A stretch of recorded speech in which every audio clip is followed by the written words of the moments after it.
Now we are going to learn about the different coordination entity. We are going to learn terminologies which we are going to learn in this chapter. The first is coordination entity. किसी भी complex कैसे लिखा गया है वो coordination entity है या coordination compound पूरा है वो coordination entity. जैसे आपको दिख रहा है यहाँ पर लिखा है COCl3 अमोनिया का whole thread, that was a coordination entity which is written in an square bracket. ठीक है, सब कोऑर्डिनेशन एंटाइटी है जो आपको दिख रही है. Next is central atom. Central atom वो मेटल एटम जिसको लीगेंड अपने इलेक्ट्रॉन पेयर देते हैं, या वो मेटल एटम जिसमें लीगेंड अपने फिक्स नंबर ऑफ इलेक्ट्रॉन इनको देते हैं, that is a central atom.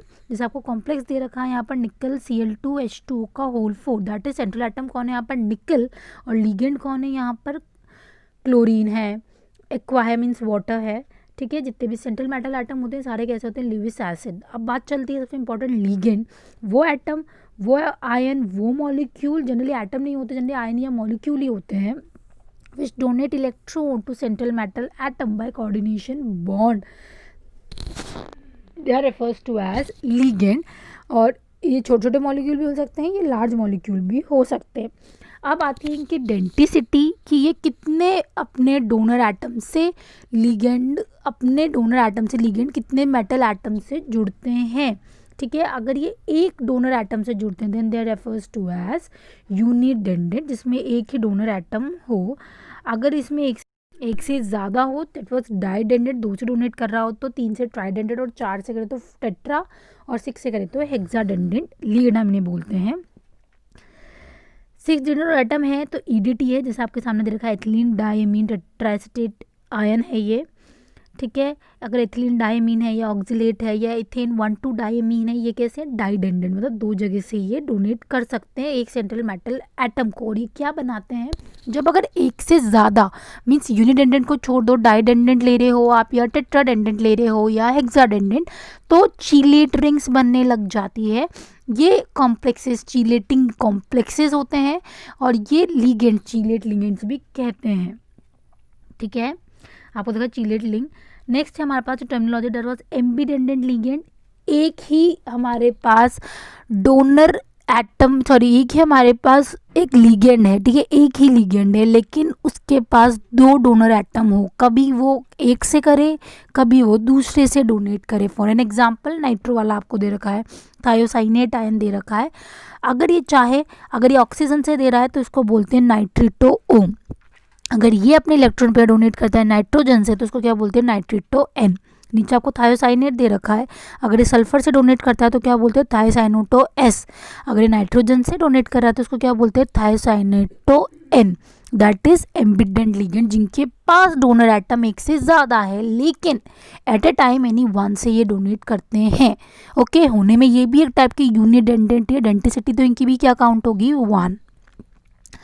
The next we came to is the coordination number. Central metal atom से कितने लिगेंड जुड़े हुए हैं वो उसका कोऑर्डिनेशन नंबर है. आपके सामने दे रखा है निकल और 4 अमोनिया जुड़े हुए हैं तो कितना हुआ इसका? 4. कोऑर्डिनेशन नंबर क्या है? 4. एथिलीन डायमीन जुड़ा हुआ है, उसको लिखते हैं अपन EN से. एक EN है 2 के बराबर, क्योंकि एक EN 2 से डोनेट कर रहा है तो 3 EN कितने से डोनेट करेंगे? 6. तो 6 क्या हुआ इसका कोऑर्डिनेशन नंबर.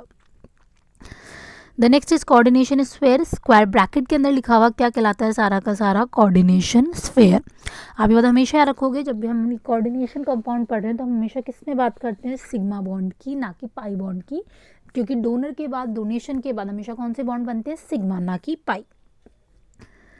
कोऑर्डिनेशन स्फेयर सबको समझ में आ गया. आप चलते coordination polyhedra. What do you mean by coordination polyhedra? भाई ये हम सुनते आ रहे हैं कि मेटल एटम है, लीगेंड आ रहे हैं, इलेक्ट्रॉन डोनेट कर रहे हैं, कोऑर्डिनेशन बॉन्ड बन रहा है.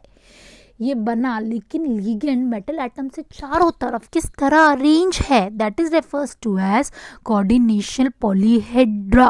कैसे अरेंज है? टेट्राहेड्रली अरेंज है, स्क्वायर प्लानर अरेंज है, ट्रायगोनल बाय पिरामिडल अरेंज है, they arrange either by octahedral geometry, square pyramidal geometry. तो ये सब क्या कहलाता है? Coordination polyhedra. Special arrangement of ligand around an central metal atom is refers to as coordination polyhedra.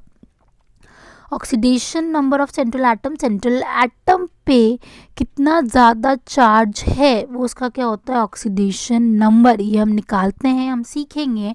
अगर negative ion है -1 count होगा, न्यूट्रल है 0, पॉजिटिव है तो +1.